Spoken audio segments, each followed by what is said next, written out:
You sit in a large lecture hall and notice how easy it is to be invisible. Bodies fill rows, notebooks whisper, and yet a private sense of distance can sit like a weight in your chest.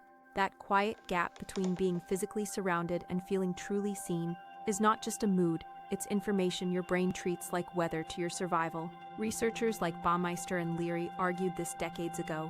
Humans carry a built-in sensitivity to belonging that guides attention, shapes motivation, and organizes behavior. You move to a smaller classroom and notice how attention sharpens when someone looks toward you or nods. The need to belong functions like hunger or warmth. It directs where you look, what you prioritize, and who you trust.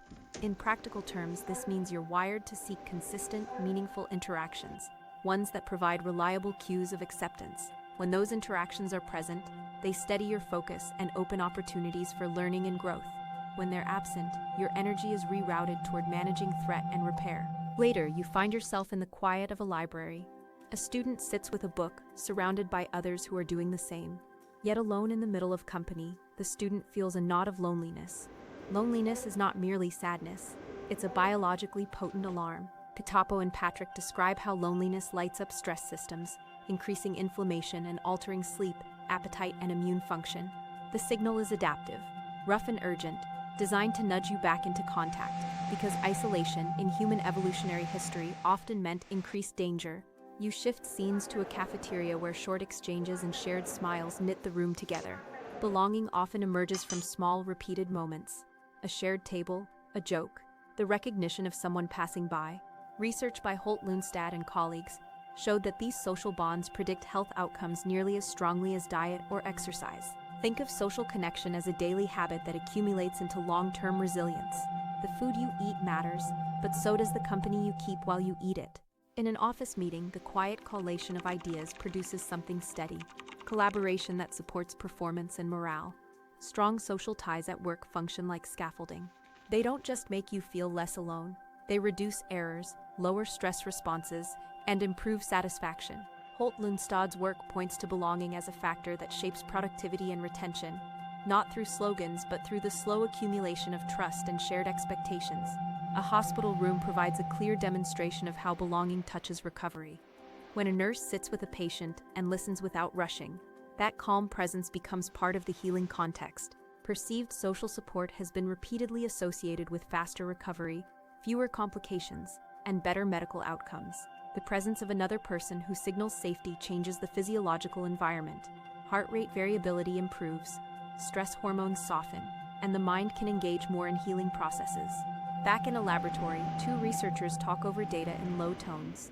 Even at the microscopic level of brain function, inclusion and exclusion register as meaningful events. Lieberman and others have shown that social rejection activates neural regions also implicated in physical pain.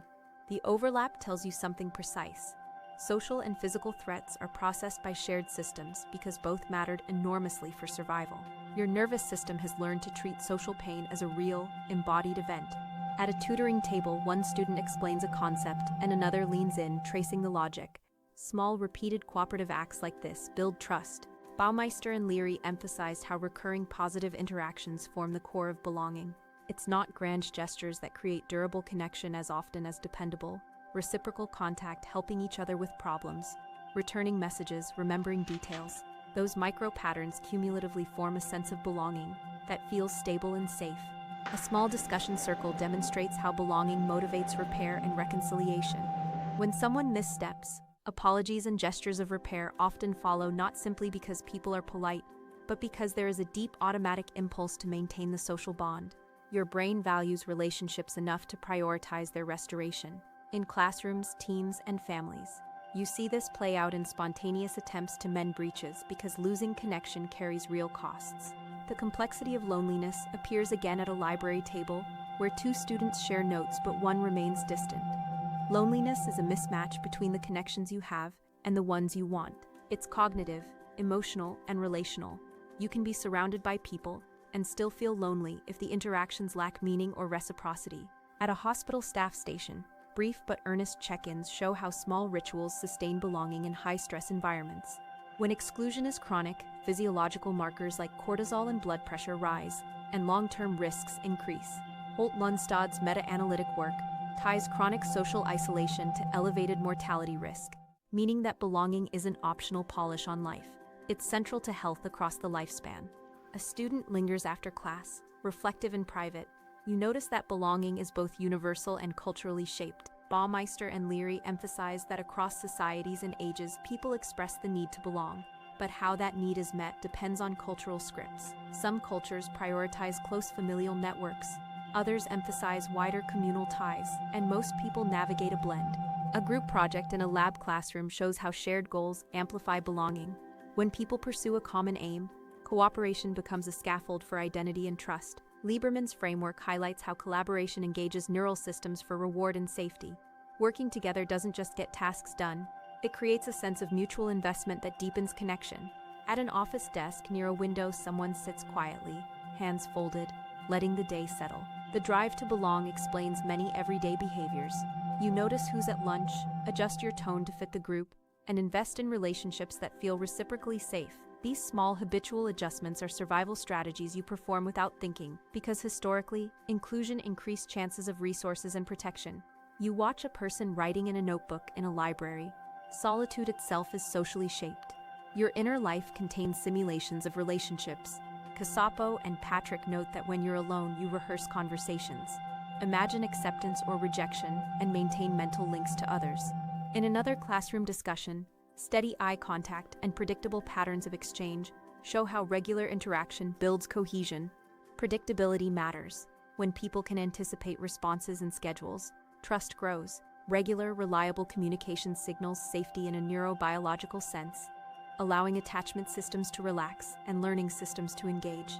A quick exchange between two healthcare workers, just a nod and a smile, illustrates how small cues sustain belonging.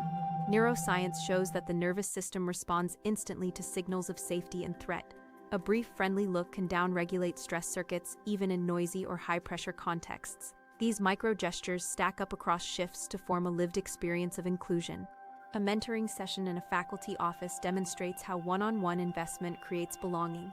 Mentorship provides guidance, socialization into communities, and modeling of belonging behaviors. Baumeister and Leary noted that both mentors and mentees derive psychological benefits from these roles. Inclusion works both ways, and giving support often reinforces the helper's own sense of belonging. Back in the library, a group gathers around a shared screen. Social pain and physical pain show neurological overlap. Lieberman's work demonstrates this clearly. Recognition of that overlap matters in practice. Social wounds require deliberate, often interpersonal repair, just like physical wounds require care. A later tutoring session shows how supportive networks enhance cognitive performance. When people feel connected, their working memory, creativity, and problem-solving improve. Cacioppo and Patrick link secure social context to better cognitive outcomes because stress is reduced and attentional resources are freed. A hospital team meeting illustrates how cohesion produces better outcomes. Holt-Lundstad and colleagues found that teams with stronger belonging reported fewer errors and better patient outcomes. The mechanisms are straightforward. Belonging fosters open communication, psychological safety, and shared responsibility, which allow complex tasks to be handled more effectively. In an office, a colleague acknowledges another with a small nod. Inclusion is reinforced through recognition. Those small, consistent acknowledgments sustain motivation and signal value without grand rituals. In a classroom, soft laughter ripples like a brief release. Shared joy functions as a signal of safety. Positive affect reduces stress and invites more open exchange. Kamikiwapo and Patrick connect these emotional moments to physiological calm. When you laugh together, your nervous system notes it as a sign that danger is low, and the body relaxes accordingly. At a library help desk, a staff member assists a visitor with attention and reciprocity. Reciprocity anchors belonging. Mutual exchange of help, information, and recognition builds the expectation that relationships will be sustained. Baumeister and Leary emphasize this mutual support as foundational. Relationships that are one-sided rarely produce deep belonging. A lab coffee break shows researchers standing with cups, exchanging ideas not only about experiments but about lives. Learning is social. Curiosity deepens when you share it. Lieberman's perspective reminds you that social contexts make knowledge feel relevant, and reward systems in the brain respond to collaborative discovery. A professional handshake in a hospital corridor symbolizes workplace belonging. Simple formal rituals can still convey trust and recognition. Holt-Lundstad's findings extend here. Workplaces that prioritize belonging report lower burnout and higher retention because belonging reduces chronic stress and fosters commitment. An empty classroom after everyone leaves frames belonging as an ongoing practice. It's dynamic. You cultivate it through attention, empathy, and consistent action. Belonging is not a checkbox, but a process that needs maintenance and care. A farewell in a library emphasizes the subtle rituals that close a day. Small goodbye gestures carry meaning because they confirm continuity. We will meet again, or I noticed you. Those moments reinforce that relationships persist beyond a single encounter. You end where you began with a clear observation. Humans are wired for connection. The evidence across psychology, neuroscience, and epidemiology shows that trust and inclusion influence both psychological and physical well-being. Belonging shapes attention, supports learning, buffers stress, and even predicts longevity. References are in the description. Baumeister and Leary, 1995. Cathiopo and Patrick, 2008. Holt-Lundstad et al., 2010. Lieberman, 2013. If this conversation finally put into words something you've been feeling, you won't want to stop here. The rest of the playlist digs even deeper, grounded in research but focused on real life. Keep watching, explore more, and hit subscribe so you don't miss the insights that could actually change the way you think and feel.